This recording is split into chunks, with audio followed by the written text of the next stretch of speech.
So I have a lot of enemies out there. This may be the last time you'll see me for a while. I believe if the institutions hold when he loses this election as well, because, no, I mean, what's the way out for him? I mean, he either winds up in prison or he winds up in power. Americanism, not globalism, will be our credo. It makes me so angry. I'd like to punch him in the face. William Shakespeare's play Julius Caesar like you've never seen before. A man dressed to look like President Donald Trump gets stabbed to death on stage. When was the last time an actor assassinated a president?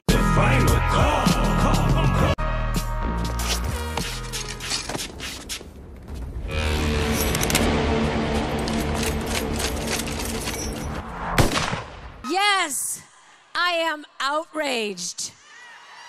Yes, I have thought an awful lot about blowing up the White House. That piece of that's sitting in the White House, that lying sucker. That no good, two-faced piece of shit. A day when he ain't president, and we're gonna bump into each other, and you're gonna feel me.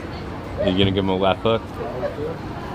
What do you think? I think you might. A left hook from hell. The free world must embrace its national foundations. It must not attempt to erase them or replace them.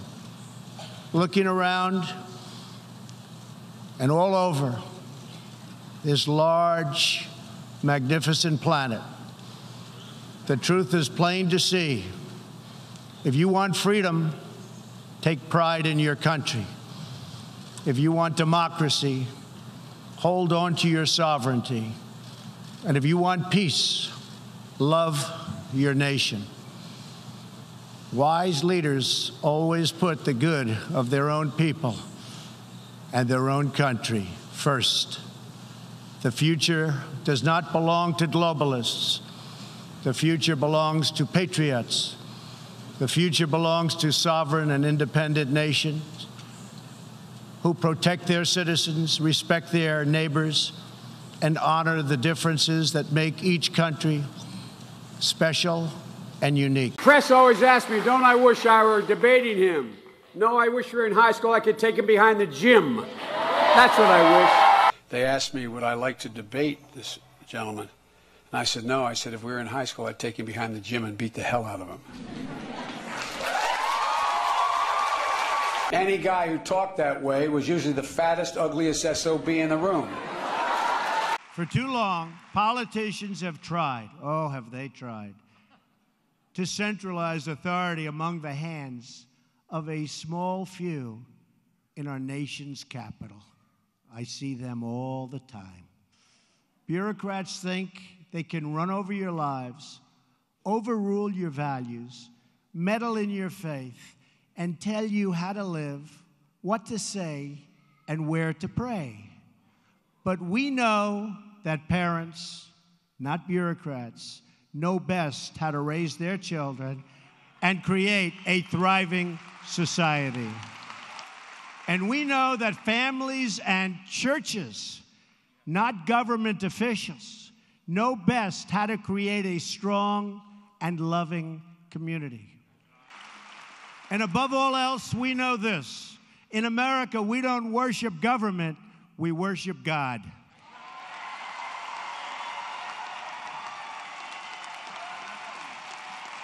Happy birthday, make a wish, Canada. Don't miss Trump next time. The fake media is trying to silence us, but we will not let them, because the people know the truth.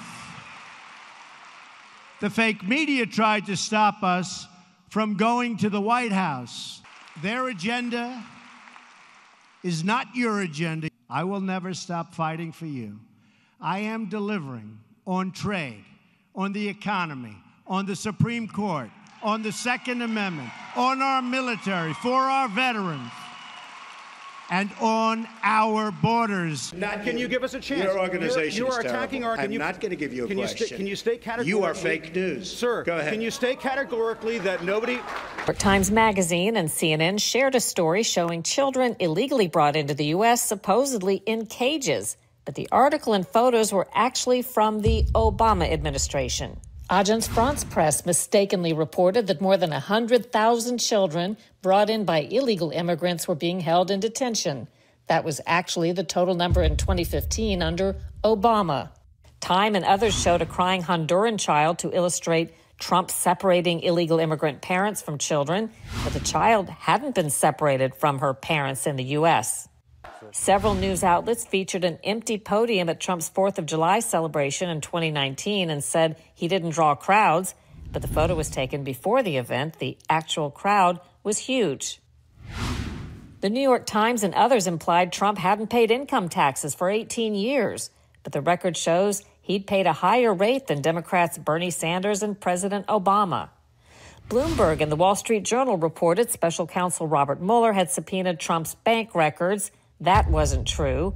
Politico falsely reported that Trump owed the Bank of China tens of millions of dollars in a loan coming due as he dealt with China on coronavirus. Not true. MSNBC falsely reported that Trump had loans with Russian co-signers. Slate.com falsely claimed a Russian bank server had been illicitly communicating with Trump Tower. And the New York Times, CNN, MSNBC, and many others falsely reported that the Hunter Biden laptop scandal story was unsubstantiated or Russian disinformation. The New York Times reported that Trump seized on hydroxychloroquine as a miracle cure. Trump never said that. And it may work and it may not work. But if it doesn't work, it's nothing lost by doing it, nothing. USA Today connected the eagle on a Trump campaign T-shirt with a Nazi eagle, later admitting the eagle is a longtime U.S. symbol, too. So I have a lot of enemies out there. This may be the last time you'll see me for a while.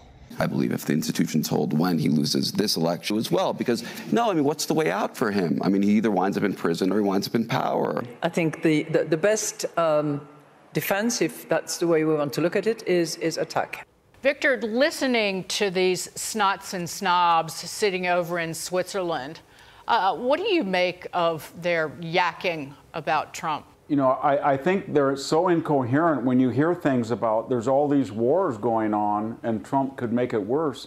They're completely clueless. I mean, when Trump was there, it's the first time in 4 administrations that Putin didn't go in across anybody's borders. We had no problem with Chinese balloons coming across the United States. Hamas didn't dare go into Israel. Hezbollah was not rocketing. Iran was facing really tough sanctions. So I guess to sum up their attitude is they would rather be wrong and have a terrible situation or landscape around the world, but not have Donald Trump president. These elites, both abroad and here at home, Gagan, I think the one common denominator is they have enough money and influence that they're never subject to the consequences of their own ideology. So they feel we're like lab rats, the rest of the country, the rest of the world, and they can experiment with climate change, DEI, ESG, all of these nostrums that don't work but don't affect them when they go wrong. They do care about a one world government, and they do get offended when Donald Trump talks about putting America first, because if America's first, then they aren't first. And they're so incoherent and arrogant, and yet they're so limited and mediocre. They just say the same things, they learn nothing, they forget nothing, they're boring, they're banal, and I think they understand now that nobody's listening to them anymore. We don't have a border. They destroyed it. They know they did. So I have a lot of enemies out there. This may be the last time you'll see me for a while. A lot of very, very rich enemies, but they are not happy with what I'm doing. But I figure we have one chance to do it, and no other president's going to do what I do. No.